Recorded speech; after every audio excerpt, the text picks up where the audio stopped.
Yo, yo, yo, yo, yo. What's good with it? What's good with it? It's the homie Mac. You know what it is. This is another session of Mackin' with Mac book review series. I will be giving a synopsis, a quick book review for Black Like Me. You see it? Black Like Me by John Howard Griffin. So yeah, so much I want to say, but I realize my views are better from the shorter the book reviews are. So I'm in this existential struggle trying to give enough of the book, but not to be long-winded, but there's just so much I want to say. But hey, yeah, so Black Like Me was written by John Howard Griffin, international bestseller. It was actually published in 1961. So this was a field study. So I want to say he started around 59. My father was 4 years old when John Howard Griffin went on this journey. John Howard Griffin was a journalist, an American journalist. Essentially, the premise of this book is he went throughout the segregated South in the 50s and wanted to see what it was like to be a black man and navigate the social terrain, to navigate the milieu of that time. My fly, y'all know I was in a car accident, so my neck be feeling funny sometimes. But yeah, John Howard Griffin basically he took some pills. He took pills. Did ultra tan under ultraviolet light rays. Did different things to make his skin dark. Because the thing is, it's one thing to say. It's one thing to It's one thing to theorize about something, and then it's a whole nother can of worms to actually experience it. The thing I love about journalism, not yellow journalism, but true journalism, where they want to investigate. They want to put their boots on the ground. They want to go to the soil. They want to touch the soil and figure out what's going on. So, civil rights movement, segregated South, late 50s, early 60s. John Howard Griffin wanted to navigate it, and he wanted to experience it as a black man. The first time I read this book, I was actually in college. I know some people read it in middle school, high school, but I read it in college, like my junior year of college, at Georgia State University. And it was interesting because there's a whole process. Like, he starts off like, oh yeah, I'm trying to see what's up. And he's still a white man, but he's having a black man's experience. So he's bringing a white paradigm to a black reality. So there are times where people would address him as a black man, specifically white men, and he would speak to them. I'm educated, I'm well traveled, I'm well read, and that would intimidate some white people. Or they felt the need to reduce him to, hey, but you're black. Use a Negro. And it took great courage for John Howard Griffin to do this, because he's hitchhiking, he's going across the South. And the thing I thought was really interesting was how a lot of the white men that picked him up when he was hitchhiking, they felt the need to talk about how they slept with black women. And some felt the need to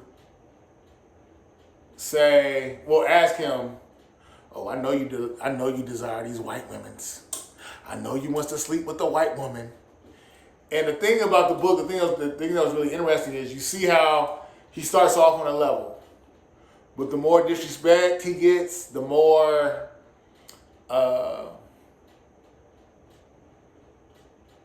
he encounters the lack of emotional intelligence from white males, the more he encounters like the blatant discrimination, the implicit racial bias, like he starts to get more aggressive. It starts to piss him off more and more as the book goes on.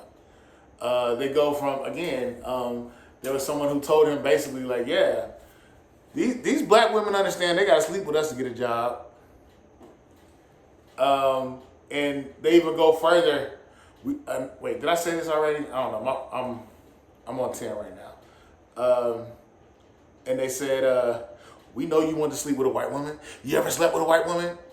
And his whole thing is like, yeah, I slept with a white woman. My wife is white. But the thing is, they process him as a white. No, they process him as a black man. So we can't say, yeah, I'll be sleeping with white women, because he knew he would get killed. So yeah, I like the fact that he had the courage to do this. I think this is journalism at its finest. I will put in the comment section an interview that he did about this book, John Howard Griffin. You know, everybody always talks about allies. I feel like John Howard Griffin was truly an ally. And I think the thing that's interesting is, again, it's one thing to say, I empathize with you. God bless you. I hope you get through this. But to actually take the time to experience it, you know, that's on another level. And you can feel the righteous, you can sense the righteous indignation that permeated throughout this whole book. And it got to a point where he encountered so much bull crap from white men. He felt the need to defend himself. He felt the need to beat them to the punch. Yes, I take care of my children. Yes, I have a wife. Yes, I know how to control my penis. Yes, I'm not a victim of my sexual desires. Yes, I'm not trying to plant my seed everywhere. Yes, I'm a father. Yes, I'm a husband. Yes, I love my wife. Because the assumption was, to be black, you have a higher proclivity towards sexual engagement. So all you think about is sex with no responsibility. Plant your seed everywhere. Don't take care of your babies. Don't deal with a woman. Like, yeah. And it was interesting to see how, as he was doing his study, and seeing how black men were contextualized and treated, it made him interact with his wife differently. Like, I think at one point he even asked her, like, how would you feel about sleeping with a black man? Or if, you're sleeping with me and I'm pretending to be a black man, like, is this some type of fantasy for you? Like, by proxy? I don't know. I just thought it was interesting. Yeah, so Black Like Me. I give it 5 out of 5. I want to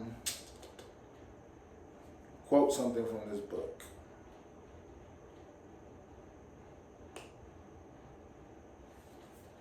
Spoke on sex, so let's talk about it. He has grown up and now sees his children grow up in squalor. His wife usually earns more than he. He is thwarted in his need to be father of the household. When he looks at his children in his home, he feels the guilt of not having given them something better. His only salvation is not to give a damn finally, or else he will fall into despair. In despair, a man's sense of virtue is dulled.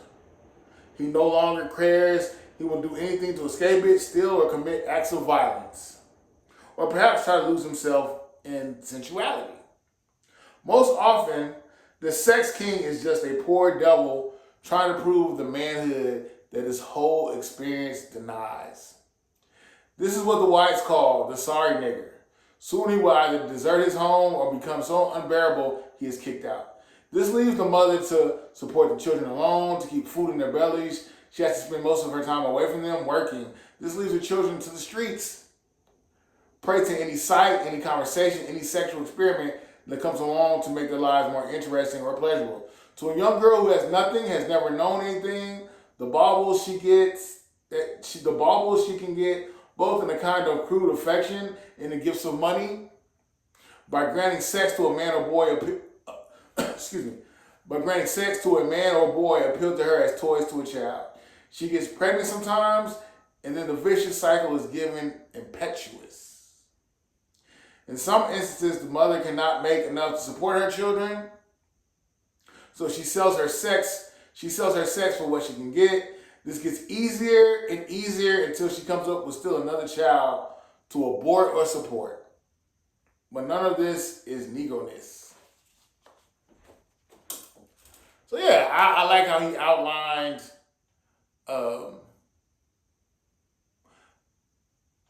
pretty much how dealing in a white-centered society, a society that promulgates white supremacy and black inferiority, how black men are disenfranchised, and how that reverberates to the wife and to the children. Yeah, John Howard Griffin is someone I wish I could have met, had a conversation with him, smoked a cigar with, sipped on some Henny with, and just had some deep social theory conversations. But yeah, Black Like Me. Thumbs up. Hold up. Thumbs up, give me the likes. Thumbs up, give me the likes. Like, share, comment, subscribe. Subscribe to the YouTube channel 82 Kings. Mackin' with Mac. Book review series. Black Like Me. Tap in, tap in, tap in. I'm out.